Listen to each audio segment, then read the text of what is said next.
Senão, eu vou na garganta para gastar a bateria também, porque botou em você em quinho e em mim não tem condição, né? Amém, irmãos? Nós estamos estudando a fé. Aqui no domingo à noite nós estamos meditando no livro de Tiago. Mas aprove ao Senhor que desde a semana passada nós que estamos tratando desse tema tão importante nos dias atuais, que é a fé sem obras, e ela é morta. O Senhor nos enviou a pensarmos um pouco na verdadeira fé à luz do que a própria Bíblia nos ensina, aqui em Hebreus, capítulo 11. Na semana passada nós ficamos no versículo de número 8, e nós vamos retomar a partir do versículo 8. Então, a nossa pergunta, nosso título de hoje é: por onde anda a sua fé? Onde é que está a sua fé? Onde é que ela está? Será que ela veio com você hoje aqui, você deixou em casa? Será que ela está na máquina de lavar? Será que ela foi dar uma viajada em Aracaju? Será que ela está no Campo Santo?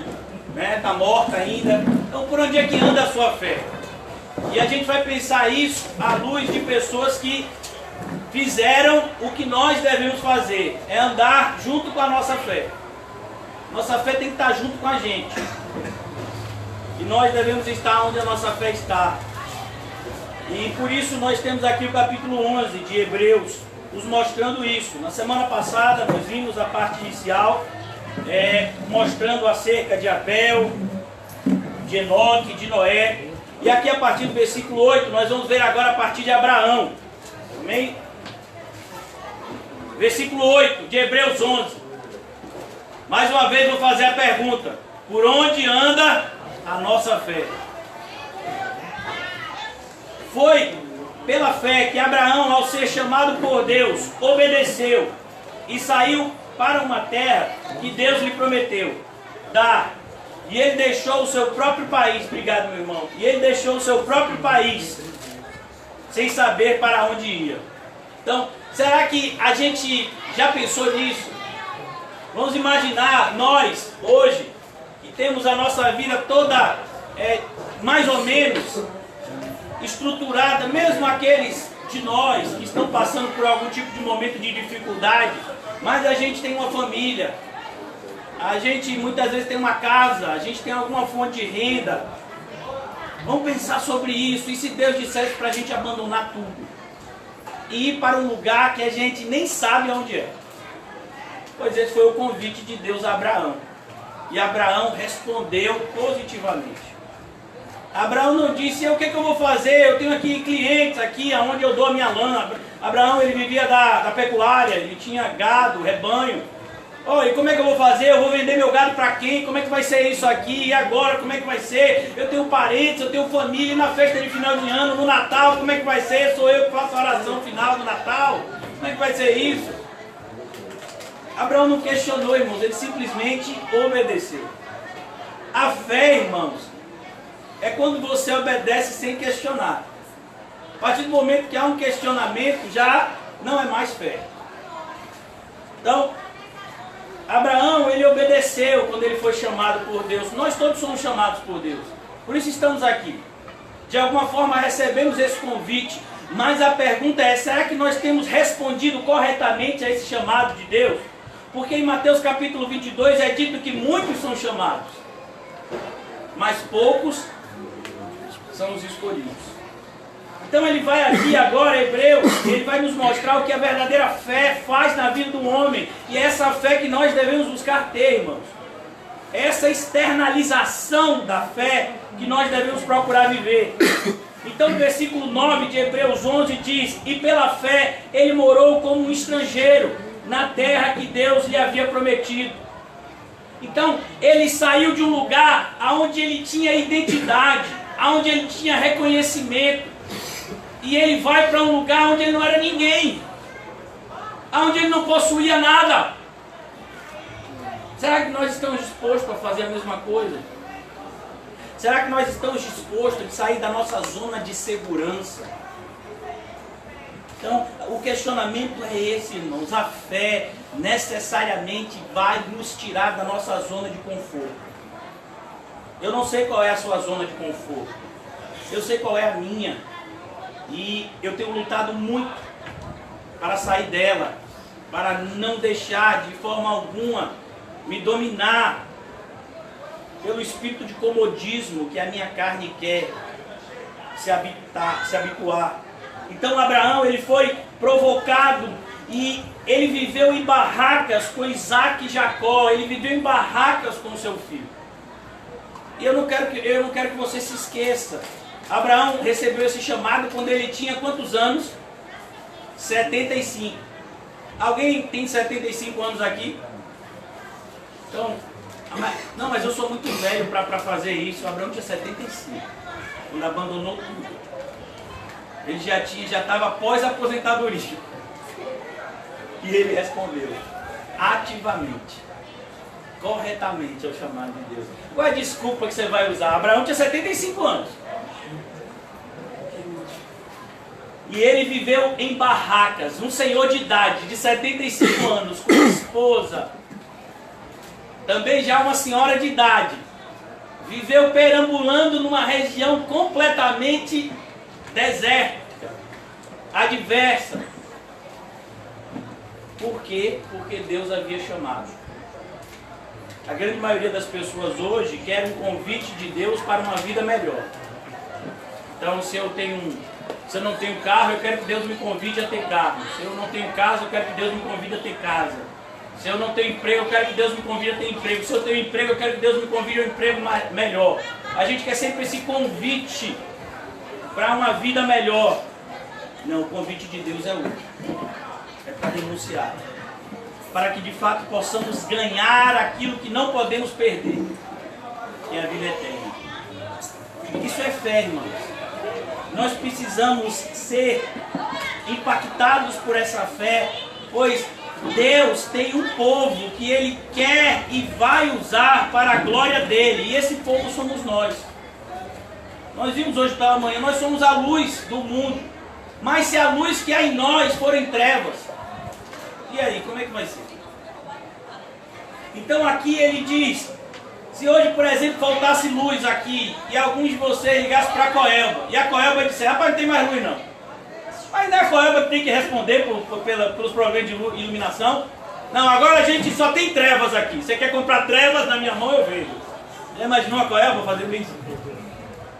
Eu venho de escuridão. Você quer escuridão? Eu tenho escuridão. Mas você não é responsável pela luz, rapaz?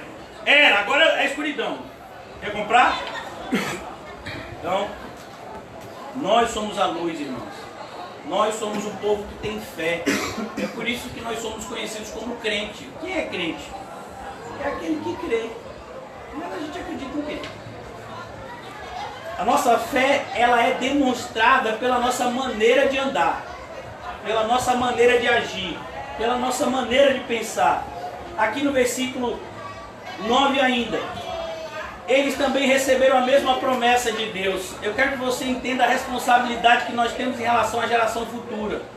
Existe uma pequenininha ali, como é o nome dela? Ana Júlia, coisa linda, 9 meses, né? 9 meses.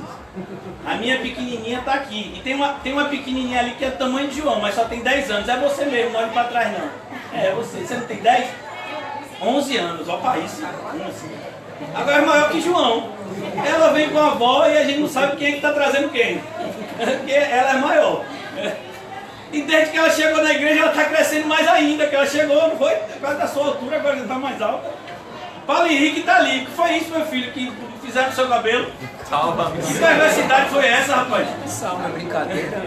Então, não foi para ficar igual o Paulinho. O Paulinho tá com os cabelos brancos e ele disse que queria ficar igual o pai. Aí mandou fazer umas mechas brancas, não foi? Salva, para ficar igual ele. Hã? Creme. Foi mesmo de David? Não, foi não, né? Então, irmãos, o que a gente está ensinando para a geração futura? O que você vai ensinar para Irã, José? Como tio, o que você vai ensinar para ele? Se algum coleguinha empurrar ele na escola, você vai dizer, Irã, vira com a mão e dá com a outra, é assim que você vai ensinar?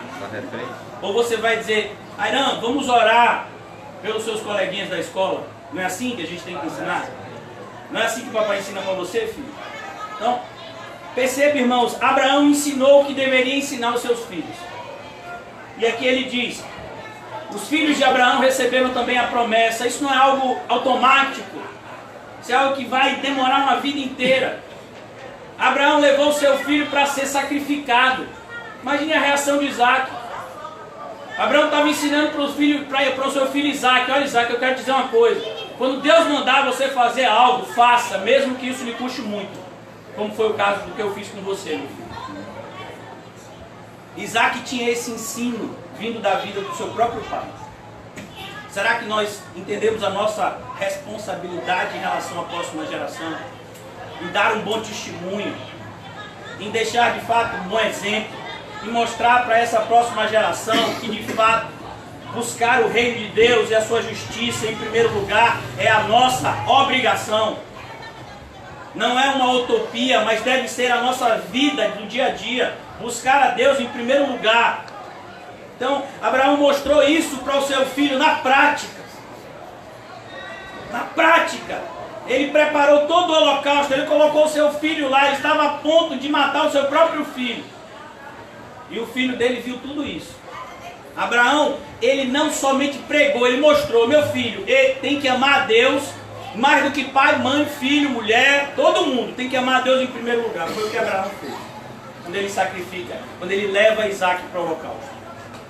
Então, ele ensinou isso para Isaac e Jacó, que também receberam a mesma promessa de Deus. Como é que a gente passa essa promessa para a próxima geração?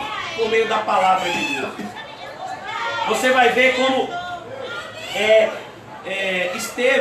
Estevão não, o filho na fé de Paulo, Timóteo, Paulo diz a Timóteo, olha meu filho, passe a mesma coisa que você recebeu de mim para aquelas pessoas que vão vir, ensine a eles o que você aprendeu. E aqui a gente vai ver, versículo 10, porque Abraão esperava a cidade que Deus planejou construir. Que cidade é essa, irmãos? Olha que maravilha, deixe marcado aí no capítulo 14, perdão, no capítulo 11, vamos para o capítulo 14 de João, rapidamente. Nós já ouvimos esses versículos na majestosa voz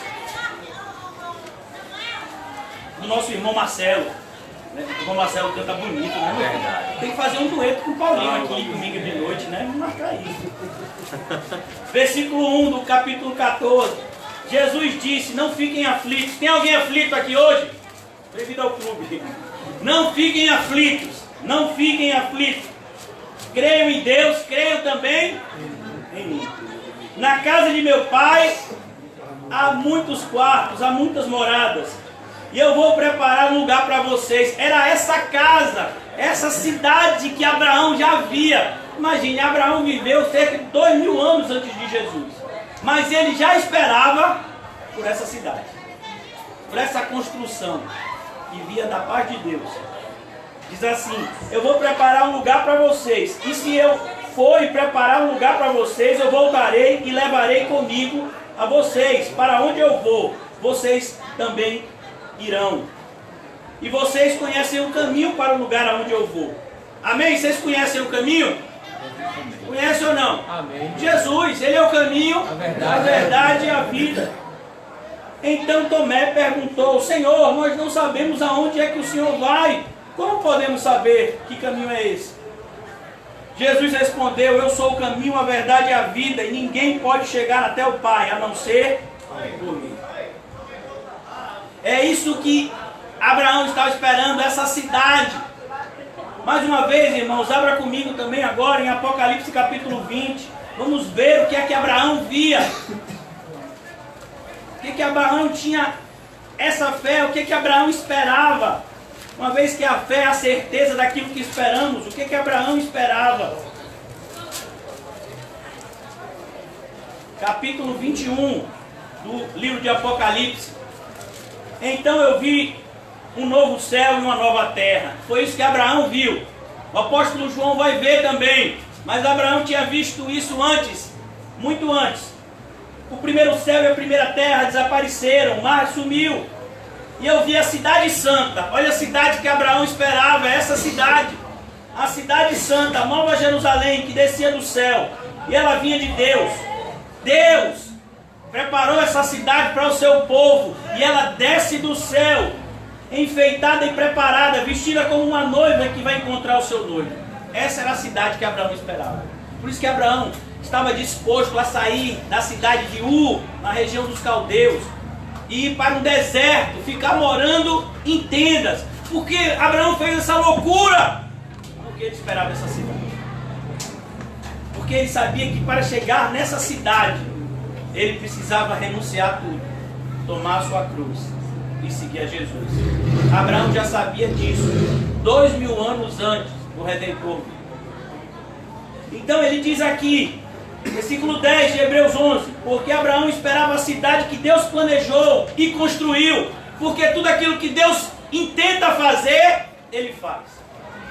Como está escrito no livro de Jó, capítulo 42, Senhor, eu aprendi, agora eu sei que nenhum dos teus planos podem ser frustrados. Quando o Senhor Jesus diz que preparou a nossa casa, é porque Ele preparou.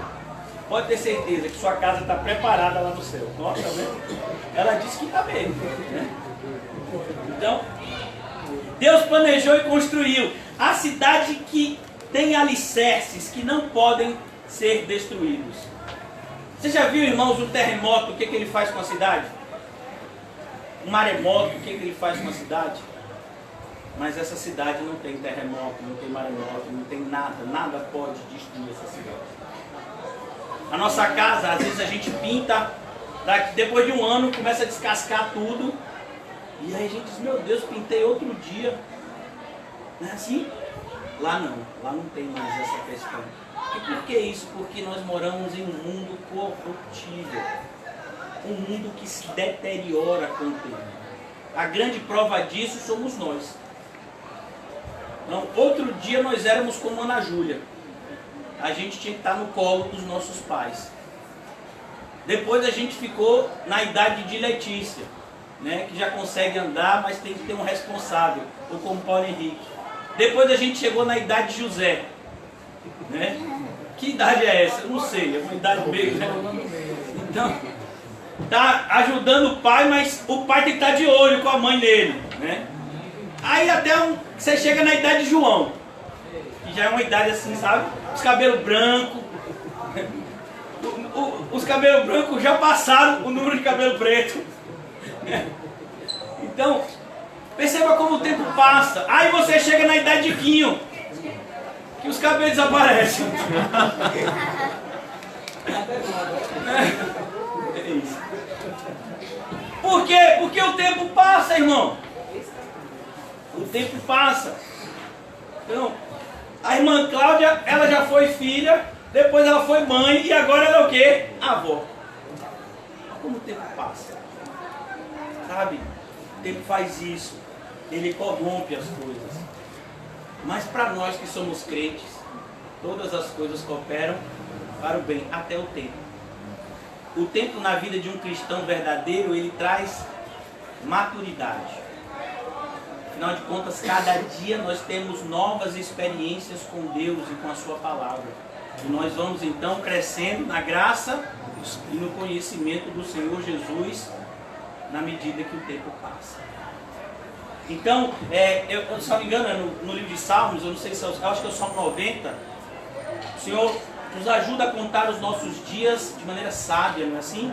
Então, essa é a ideia. Os dias vão passar, mas a grande questão é como é que nós vamos viver os dias que vão passar?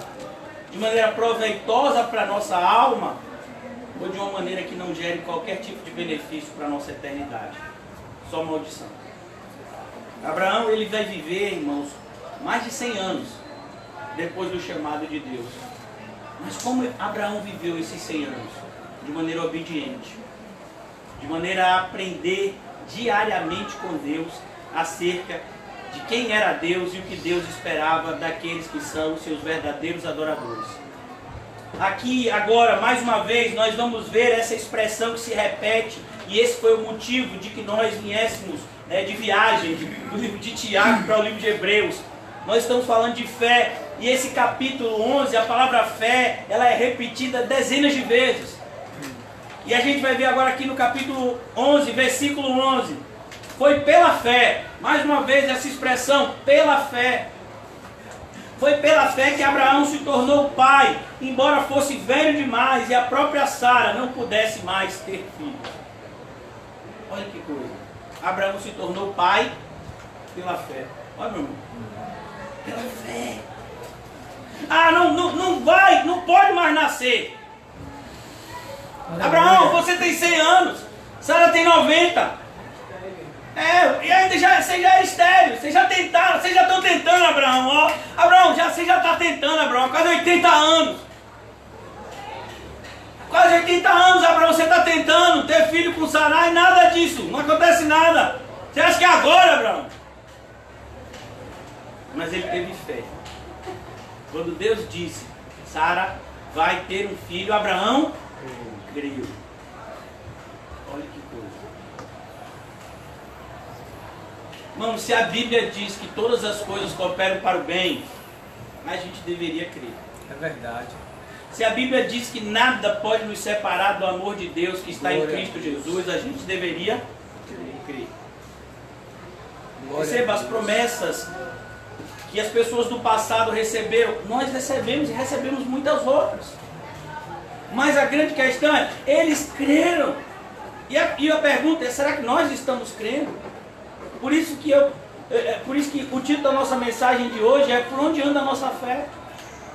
Será que a nossa fé de fato tem nos precedido em relação às nossas escolhas diárias? Então, foi pela fé que Abraão se tornou pai, embora fosse velho demais. Talvez as pessoas digam que você já é velho demais.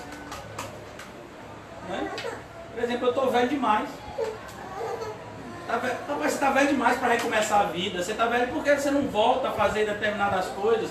José, você já está velho demais, meu filho. Né? O mundo sempre vai estereotipar você. Ou você está velho demais ou você está novo demais. Você nunca está no ponto. Né? Você sempre está devendo.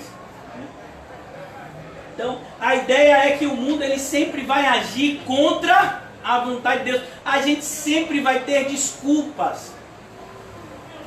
Sabe?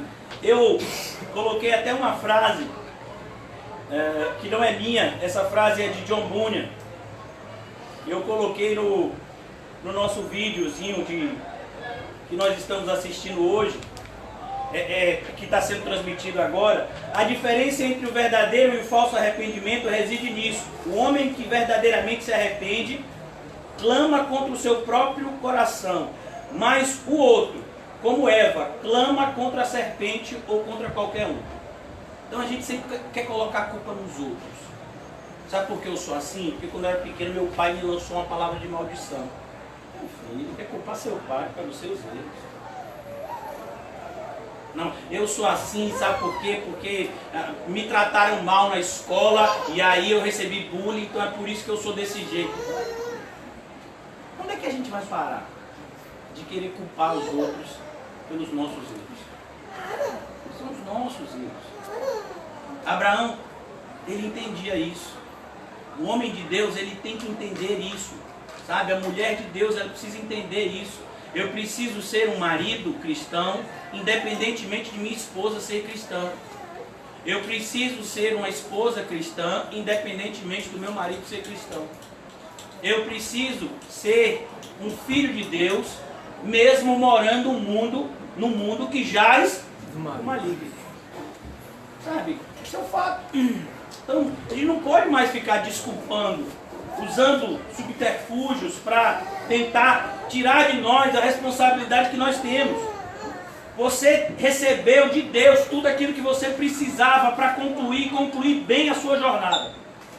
Efésios capítulo 1 vai dizer que nós já fomos abençoados com toda sorte de bênçãos espirituais nas regiões celestes. Tudo que você precisa para fazer muito bem o que Deus mandou, você já recebeu. Aleluia. É como o irmão Adams. Digamos que ele foi chamado para construir um armário aqui. Todo mundo sabe que ele é, né? Vou falar bonito, né? Ele não é marceneiro, ele é carpinteiro, que é para assemelhar ele a Jesus, né? Então, vamos imaginar que ele é carpinteiro. E ele vai construir um armário aqui. Aí ele diz, mas cadê as ferramentas? E de repente, meu filho, ele pega a pochete de quinho. E aí tá tudo lá dentro. A pochete de Quinho, ela tem uma coisa meio espiritual. Ela é desse tamanho assim, quando ele bota a mão, sai carro, bicicleta, comida. Ele bota assim, sai caixa de som, microfone, extensão, gasolina. Tá faltando gasolina no carro, a pochete de Quinho tem. Então, e irmão, eles pegam aí, tem tudo lá. Pois é, tem tudo lá, as ferramentas estão todas lá. Oh Deus, tá precisando de sei lá, qual é o nome aqui que corta? Serrote? Tá, pode procurar que tem lá. Mas eu ainda não vi, procure direito. Rapaz, não é que tá lá mesmo? Tá precisando disso, tá lá. Então, Deus já nos abençoou com tudo que a gente precisa para que venhamos a completar a carreira que nos foi proposta. Então, pare de se desculpar. Deus, eu preciso mais disso. Você já tem. Viva. Aleluia. Debaixo disso. Então, versículo aqui, ele creu, 11, ele creu que Deus ia cumprir a sua promessa. E agora eu pergunto a você, você crê que Deus tem poder para cumprir a promessa que Ele fez nas nossas vidas? Oh, Senhor Jesus. O Senhor Jesus, Ele disse, a gente está estudando aqui o Evangelho de João na sexta-feira, as minhas ovelhas ninguém pode as arrebatar. Você crê nisso? Se você acreditar nisso, você tem segurança. Pastor, vou me matar. Não, ninguém pode me matar. Deus pode te levar para casa, mas ninguém pode te matar, porque você tem a vida eterna. Se você fechar os seus olhos aqui, como foi o caso do nosso irmão Pepe. José foi ontem ou foi anteontem que foi lá? Ontem. Então, ele não morreu, Pepe. Pepe foi para onde? Foi para casa. Ele foi para o céu. Então, essa é a grande fé que o cristão tem, que a vida não termina aqui, a vida aqui é apenas o começo da vida eterna. Então, Abraão cria nisso, ele sabia que ele estava em uma fase intermediária, indo em direção a algo muito melhor que Deus havia preparado para ele. Mas ele precisava andar pelo caminho estreito, ele precisava passar pelo caminho apertado, ele precisava ter a sua fé e o seu caráter forjado. Pois é assim que Deus faz com aqueles que Ele escolhe. Foi pela fé que Abraão se tornou pai. Versículo 12. Assim, de um só homem que estava praticamente morto, nasceram tantos descendentes como as estrelas do céu. Agora imagine, irmãos, todo um povo foi formado a partir de um homem, ou melhor, de um casal que não podia ter filho. Olha que coisa louca. Eu vou fazer um grande povo, eu vou abençoar todas as nações da terra a partir de um casal que não pode ter filho. Rapaz, que Deus é esse, rapaz? Deus da Bíblia. É aquele que até o vento e o mar obedecem. A gravidade fica com medo. Você sabe o que é a gravidade, né? A gravidade é o que puxa as coisas para baixo. Então o celular cai, né? Então, quando você tenta andar sobre as águas, o que acontece? O que acontece, José? Você tentou andar sobre as águas, acontece o quê? Afunda. Mas por que Jesus não afundou? Porque a gravidade respeitava Jesus. Eu afundo José, Jesus eu não afundo não. Então, o pessoal fica com medo. Até as leis da natureza, quando olham para Jesus, elas ficam o quê? Cabreira. Não, mas é Jesus, é o autor de tudo. Pois é, esse é o nosso Senhor. Por isso que Deus tem que colocar isso na carne, senão a gente fica se achando. Então ele diz aqui, pela fé Abraão, assim como de um homem só, praticamente morto, essa é a ideia, Abraão não podia gerar filhos, não tinha semente, gerou um povo tão numeroso como as estrelas do céu, como os grãos de areia da praia do mar. Se Deus fez isso a partir de um casal estéril, o que Ele não pode fazer a partir de uma igreja fiel? Sabe? Nós estamos aqui num número maior do que 12. Deus pegou 12 homens e colocou o mundo de cabeça para baixo. Já pensou se a gente decidir hoje levar o evangelho a sério? O que a gente não é capaz de fazer? Já pensou? Rapaz, amanhã a gente bota a rádio evangélica de cabeça para baixo. Salva, já pulou. Né? Depois a gente vai ali para a região da Centenário, meu filho, bota de cabeça para baixo. Sabe? Corre de Farias, então, meu filho. Covas de Farias, aquele monte vai ser aplainado. Porque Covas de Farias é um monte, vai ser aplainado. Então vamos lá, irmãos. É possível, tudo é possível Ao que crê. ao que crê. Só basta que a gente creia. Mas a fé vem Pelo ouvir. aí a gente não quer ouvir. É verdade.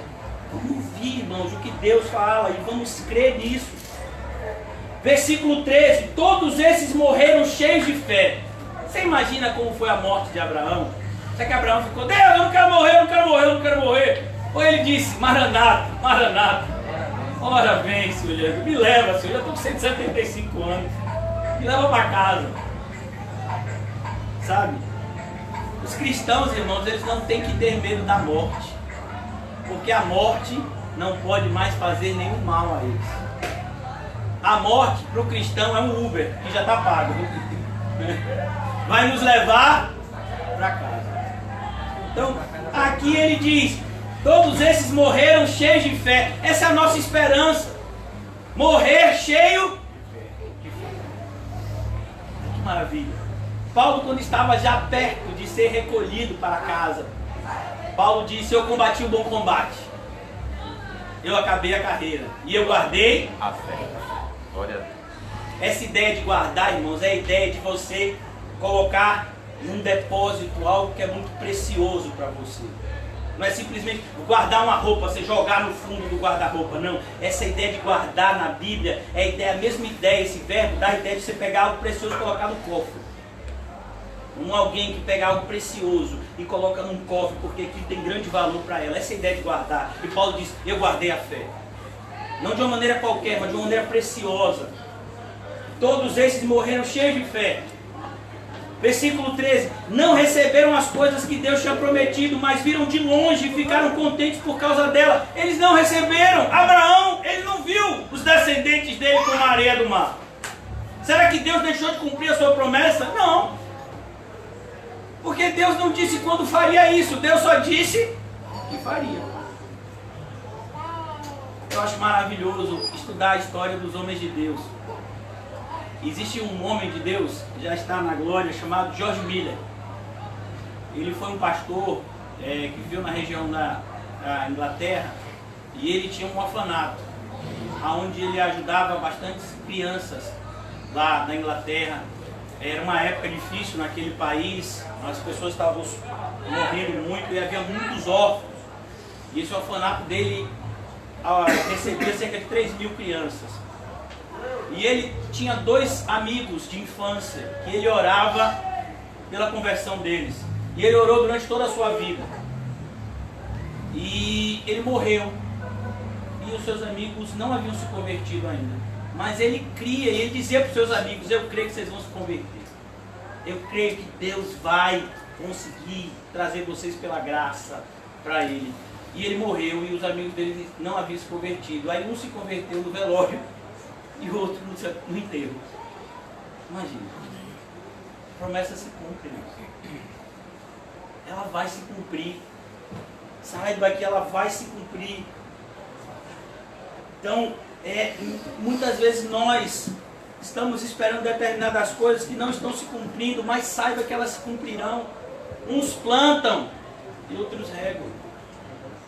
Sabe?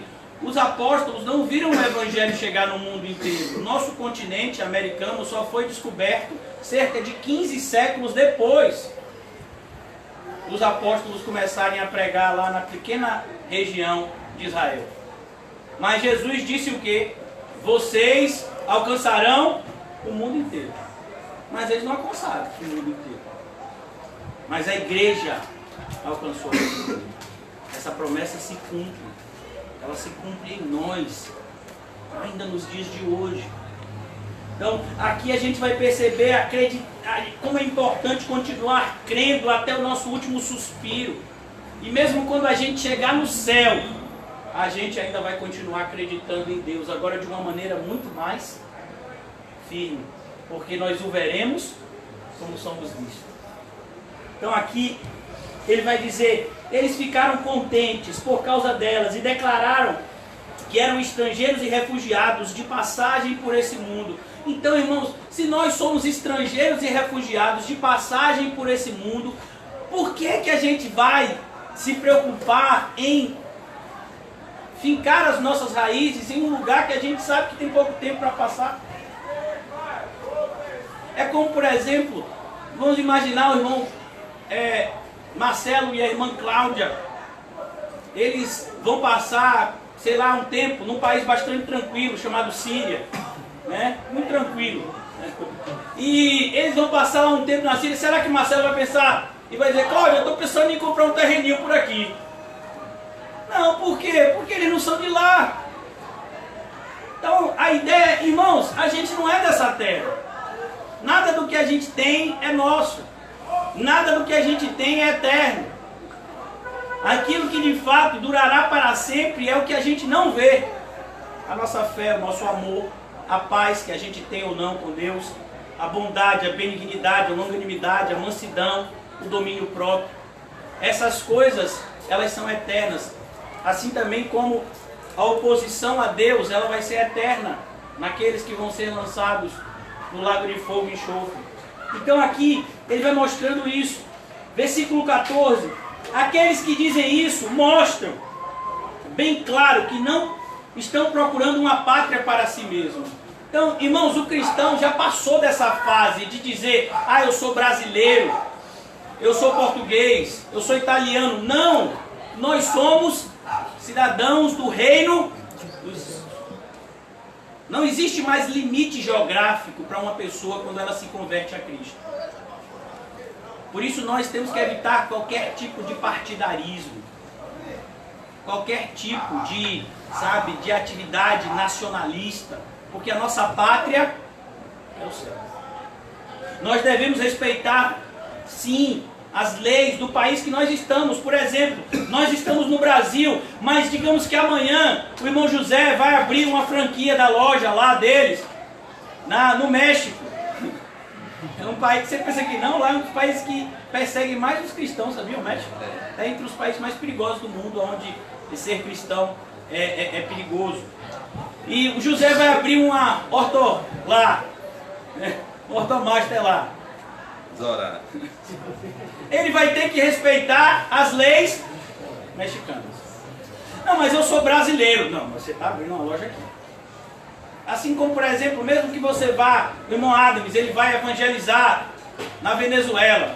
Só manda o irmão para um lugar tranquilo, né? Diante de tudo isso que está acontecendo lá. O irmão Adams vai evangelizar. Ele já olhou para João, quero ir com o João, já chamou você. Ele vai ter que respeitar as leis. Então, digamos que lá esteja vivendo um período onde as pessoas têm que se recolher 10 horas da noite. Vai ter que respeitar essa lei. Já foi, viu? Então, nós respeitamos as leis, mas a lei que de fato nós guardamos é a palavra de Deus. Se qualquer legislação no mundo inteiro desrespeitar a palavra de Deus, nós não somos obrigados a respeitar essa legislação.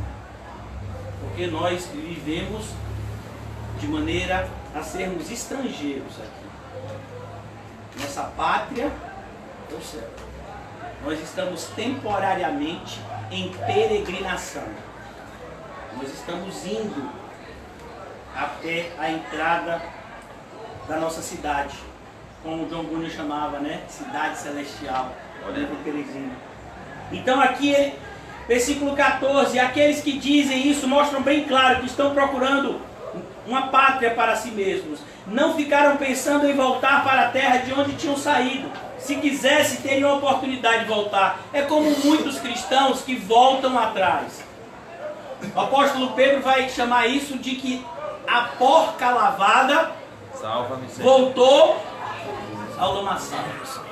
Olha que cena triste. Você sabe o que aqui o apóstolo Pedro diz? Era melhor que nunca tivesse ouvido do que aqueles que ouviram, ficaram por um tempo e deram as costas. O final desses vai ser pior do que aqueles que nunca ouviram. Então, essa é a ideia. Todos nós, irmãos, que estamos aqui hoje, temos um passado. Mesmo aqueles que supostamente foram nascidos e criados na igreja. Se você não teve uma experiência de regeneração em Cristo, Então vamos orar para que aconteça isso, porque você precisa. Então, nós que fomos regenerados, sabemos de onde foi que Deus nos tirou.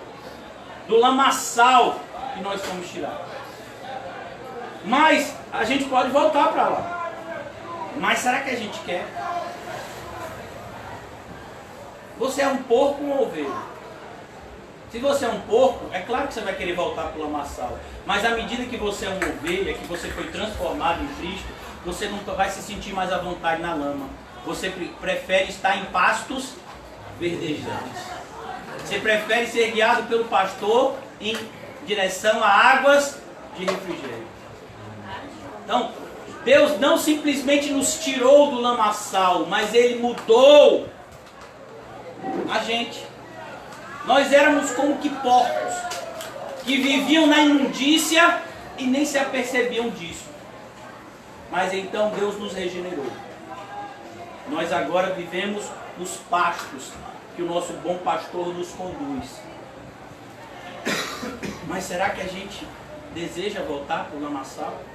A gente vai ver que muitos fazem isso.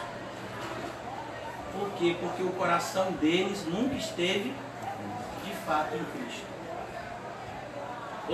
Quando o nosso coração é, conquistado por Cristo, a gente nunca mais quer se afastar dele. A nossa resposta diante de tantos convites, provações e tentações vai ser: para quem nós iremos, Senhor? Se só tu tem a palavra de vida eterna. Ainda que eu conquiste o mundo inteiro, o que eu poderei dar em troca da minha alma naquele grande dia? Então esse é o questionamento. Mas eles não ficaram pensando em voltar para a terra de onde tinham saído. Você não vê Abraão dizendo: vamos voltar para Ur. Aqui não deu certo. Aqui é um deserto só, vamos voltar. Não, Abraão persevera. Versículo 16. Mas pelo contrário, estavam procurando uma pátria melhor, a pátria celestial. Será que essa é a nossa pátria, irmãos? É lá que a nossa casa tem que estar, no céu. Nós aqui na terra podemos morar em vários lugares. Eu particularmente, esse dia eu estava me lembrando, eu morei em algumas cidades, por conta da profissão de meu pai, quando eu era nessa idade de pequeno assim, eu cheguei a morar em alguns lugares que eu nem me lembro, né? Mas eu morei, eu acho que em Campo Formoso, aqui na Bahia. Saúde é uma cidade, Saúde, viu? O pessoal dizendo: não, pastor, eu estou tudo bem comigo. Não, Saúde é uma cidade. E morei numa cidade também chamada Barreiras. Isso já há quase 30 e alguns anos atrás. E se mudar sempre é difícil. Mas nós cristãos, nós estamos indo em direção a um alvo. Onde qualquer mudança aqui na terra faz parte da nossa viagem. Sabe? É como uma pessoa que está fazendo uma caminhada, uma excursão, né, por assim dizer. Ela vai passar por vários lugares. Então, o cristão, necessariamente, ele vai passar por vários lugares, mas o cristão, ele sabe que a sua casa é no céu. É lá que ele vai repousar de fato. É lá que o nosso descanso está, juntamente com aquele que nos salvou. Então, pelo contrário, estavam procurando uma pátria melhor, uma pátria celestial. E Deus não se envergonha de ser chamado o Deus deles. Olha que maravilha! Você imagina João dizendo: Deus! E aí Deus olha para João e diz: eu sei, eu sou seu pai. É verdade. Mas que moral! Sabe? Deus não se envergonha de ser chamado nosso Deus. Ele não se envergonha disso. Sabe o que eu acho interessante, irmãos? Quantos aqui já leram a história de Abraão lá em Gênesis? Amém. A gente sabe que Abraão fez bobagem nessa caminhada. E o mais legal disso é que Deus continuou sendo o Deus de Abraão. Teve um episódio que Abraão fica com receio de ser morto porque Sarai era muito bonita. E ele chega lá e diz que Sara era irmã dele. E aí o pessoal, eu acho que o faraó lá, quer se casar com Sara. Ele se casa com Sara, mas Deus aparece e diz: essa mulher aí é casada, rapaz. É ter marido. Não, mas não sei disso não. É irmã dele. Não, é marido. E ainda mais, e ele é meu profeta. Oi? O mentiroso, o covarde. Pois é, Deus não se envergonhou de Abraão. Mesmo Abraão tendo feito isso, Deus disse, não, ele é o meu profeta, devolve a mulher dele. E devolveram a mulher dele e ainda deu um monte de coisa para Abraão e mandou ele embora. Ficou com medo. Mas o interessante é que Deus apareceu para esse rei ímpio e disse, esse que você está com a mulher dele, ele é meu profeta. Mesmo Abraão tendo errado.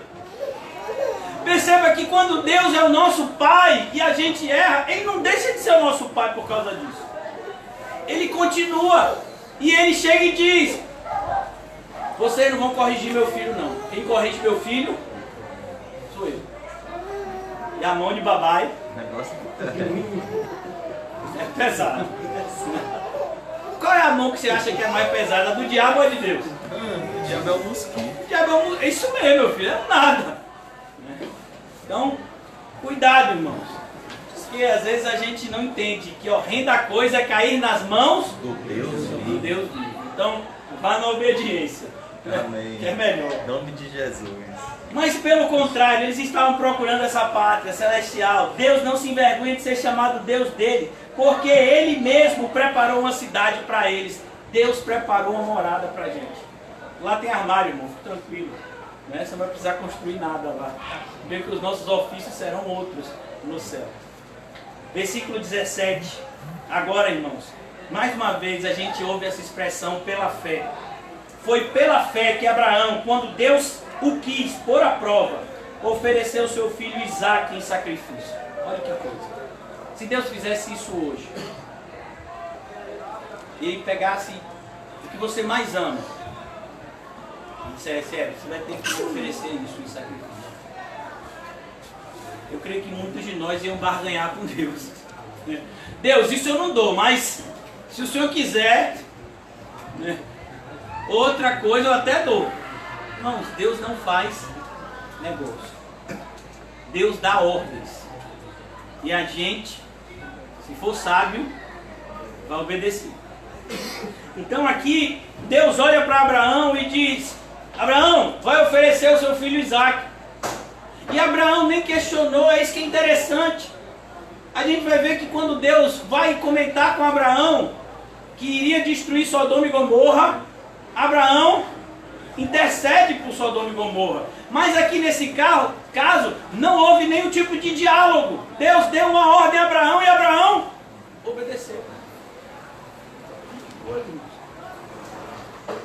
Nós falamos aqui pela manhã, a mesma coisa aconteceu com Pedro. Quando Jesus chamou Pedro, Pedro não disse, não, Jesus, eu tenho mulher, tenho filho, tenho isso, tenho aquilo, tenho trabalho, e agora como é que vai ser? Não, ele seguiu. A mesma coisa aconteceu com os irmãos. Imagine você fazer um concurso, José, para auditor fiscal. Não sei nem quanto ganha, mas vamos imaginar. Quanto? Ó, irmão Adler sabe de tudo. Então, o irmão José ganha um salário de 30 mil, dona Ana Lúcia. Dá para viver. Dá para comprar um presentezinho para Irã todo ano, né? Com um tio desse, meu filho, a Irã chama até de Dindo. Dindo! Então, 30 mil reais. José batendo certinho todo mês, ajudando seus básicos, ajudando todo mundo em casa. E aí, de repente, aparece um senhor, rapaz, enviado por Jesus, chamado João, do irmão Fajalha, filho, e começa a evangelizar José. E aí o próprio Deus fala com José, abandona tudo e me segue. E agora? Vamos orar. Bota o joelho no milho, né? Rapaz, esse tal desse João Gurmão atribulou a mente, está sequelando o Juninho. Juninho estava lá, passou um concurso, estava bem, estudioso, tudo certinho, mente estruturada. Agora estava na bênção. Agora sabe aquele negócio de conversa de renunciar tudo para seguir a Jesus. Vê se isso é de Deus, minha irmã. Vê se Deus vai botar ele para passar no concurso para depois tirar, rapaz. Oh, olha aqui. Então, é que a gente é muito cara de pau, irmão. A gente fala que ama a Deus, mas na verdade a gente ama os presentes de Deus. É, isso mesmo. Sabe? E se a gente não conhecer a Cristo verdadeiramente, a gente vai continuar assim. Filhos interesseiros. Isso mesmo, interesseiro. Eu amo meu pai porque meu pai me dá presente. Se meu pai parar de me dar presente, eu nem chamo mais de pai. A grande maioria dos filhos são assim. Então, nós como cristãos devemos amar muito mais a presença de Deus do que os seus presentes. E Abraão via isso. Foi Deus que havia dado Isaac. E Deus poderia também tomá-lo. Não foi o que Jó disse? Deus deu. Vamos imaginar, irmãos. O irmão João, ele pega uma Mercedes, estava lá na garagem, e ele empresta a José. E José fica dirigindo essa Mercedes. A Mercedes é um ônibus. Aquele ônibus grandão, Mercedes. Fica dirigindo essa Mercedes. Aí de repente o irmão João, que emprestou, chega e diz: ô José, eu vou precisar de volta, você me devolve? Não, agora já é meu. Ó. A gente age assim com Deus. Deus nos concede determinadas coisas e daqui a pouco Deus diz: me dê de volta. Ah não, agora já é meu. Perdeu. Olha como a gente trata Deus, irmão. Abraão, não. Deus que deu Isaac. Eu vou devolver. Porque eu sei que se ele quiser, ele pode ressuscitar Isaac. Glória a Deus. Porque Abraão, ele tinha em mente a promessa de Deus. Ele sabia que o Deus que ele estava andando já há mais de 25 anos não era um Deus de mentira. O Deus que ele andava há mais de 25 anos tinha dito para ele que a partir dessa semente Isaac faria um grande povo. Então ele sabia, se Deus quiser que Isaac morra, Deus ressuscita Isaac, porque foi Deus que me fez a promessa de que a partir de Isaac ele criaria um grande povo. Então essa é a grande questão, irmãos. A promessa de Deus se cumpre. Esses dias eu estava... eu falei hoje de manhã para os irmãos, eu já vou concluir. Eu falei hoje para os irmãos de manhã como é maravilhoso. Às vezes a gente lê de maneira repetitiva os textos sagrados, é maravilhoso. E um dos textos sagrados que eu mais leio, né? Inclusive eu tenho um desenho bíblico sobre esse texto, eu vejo ele quase toda semana. É aquele trecho de Lucas 18, de Lázaro e o rico. É algo que sempre impacta minha vida, toda vez que eu leio e que eu vejo ou que eu ouço, sempre impacta a minha vida. Mas eu não sei se você se ateve àquele texto de verdade. Porque muitas vezes a gente olha assim e a gente não mergulha no texto. Como é o nome do irmão pobre? Como é o nome dele? Lázaro. Amém? O rico, ele não tem nome. Mas ele faz um pedido. Qual é o pedido? Pai Abraão, envia Lázaro, para que ele, voltando dos mortos, avise aos meus irmãos. Por quê? Porque se voltar alguém dos mortos, eles crerão. Não foi o que o rico disse? Agora, irmãos, quem aqui já leu o Evangelho de João? O que acontece no capítulo 11 do Evangelho de João? A ressurreição de um homem, não é?